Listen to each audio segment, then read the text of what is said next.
જો હાર્દિક પટેલ અને તેના અન્ય સાથીદારો વિરુદ્ધના રાજદ્રોહ જેવા ગંભીર કેસ પરત ખેંચાતા હોય તો દર 15 દિવસે કોર્ટના ધક્કા ખાતા નાના પાટીદારોનો શું વાંક?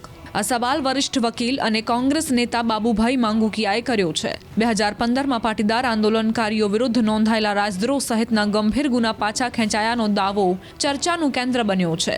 આ મુદ્દે પ્રતિક્રિયા આપતા માંગુકિયાએ કહ્યું કે જે દાવો થઈ રહ્યો છે એ સાચો હોય તો સારી વાત છે, પરંતુ સાથે જ સરકારે અન્ય નાના લોકો પર થયેલા કેસો પણ વહેલી તકે પરત ખેંચી રાહત આપવી જોઈએ। સરકારને આટલા સમય પછી જો શાણપણ સૂજ્યું હોય તો લેટ પણ સરકારે જે કૃત્ય કર્યું છે એની હું ટીકા નહીં કરું, પણ એટલી વાત ચોક્કસ કહીશ કે આજે રાજકીય સ્થિતિ જે રીતે પેદા થઈ છે એ પ્રમાણેનું જો તમારો નિર્ણય હોય તો હજી બીજા 50થી 100 કેસો નાના માણસોની સામેના રાયોટિંગના જ છે, બીજા કોઈ દેશદ્રોહના કે દેશ સામે યુદ્ધ લડવાના કેસો નથી। સિમ્પલ રાયોટિંગના કેસોના કારણે આજે 9 વર્ષથી 2015થી 2025 આમ તો 10 વર્ષ થવાની તૈયારીમાં છે, 9.5 વર્ષ થઈ ચૂક્યા છે।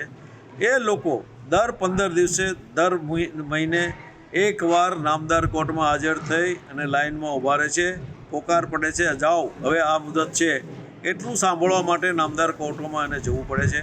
કેટલાકના પાસપોર્ટો જમા થયા છે, કેટલાકને રાજ્ય છોડીને બહાર ન જવાની હુકમ થયેલા છે। આ જે નાના માણસો છે એનું કોઈ રણીધણી અત્યારે મને દેખાતું નથી। એટલા માટે જો હાર્દિક સામેના કેસો તમે પરત ખેંચવા માગતા હો, હાર્દિકના તમામ સાથીદારો સામેના તમે આ કેસો પરત ખેંચવા માગતા હો તો નાના લોકોએ શું ગુનો કર્યો છે, એમને શું કામ આ કેસો આ તમારા નિર્ણયનો લાભ ન મળવો જોઈએ? એટલે તમારે તાત્કાલિક રીતે યુદ્ધના ધોરણે જે તે પોલીસ સ્ટેશનમાં 2015 ઓગસ્ટની જે તારીખો છે ત્યાંથી સપ્ટેમ્બર મહિનાની 5 કે 6 તારીખ સુધીમાં જેટલા રાયોટિંગના પાટીદાર આંદોલનની પરિસ્થિતિને લીધે જે કેસો દાખલ કર્યા છે એ તમામ કેસો પરત ખેંચી લેવા જોઈએ અને નાના માણસોને પણ ન્યાય આપવો જોઈએ તેવું હું સ્પષ્ટપણે માનું છું।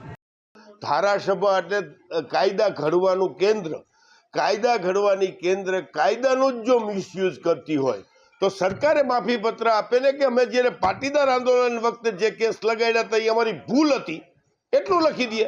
આજે સરકાર એમ કહે કે પાટીદાર આંદોલન વખતે અમે જે પ્રશ્ન આજે અમે કેસ પાછો ખેંચી છે એ અમારે રાજકીય દબાણને હિસાબે ખેંચવો પડે છે, એવું તો કંઈક કહેવું પડશે ને।